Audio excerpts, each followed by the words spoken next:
আজকে সন্ধ্যার পরে বিয়ানীবাজার উপজেলা ছাত্র জমিয়ত বাংলাদেশ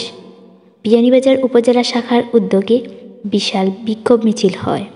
এবং নেতারা বলেন,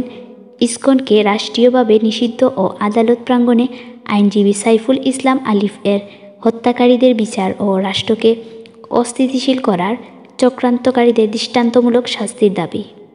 ছাত্র জমিয়ত বিয়ানীবাজার উপজেলা শাখার سبيلنا سبيلنا طريقنا طريقنا لا تيأس تركه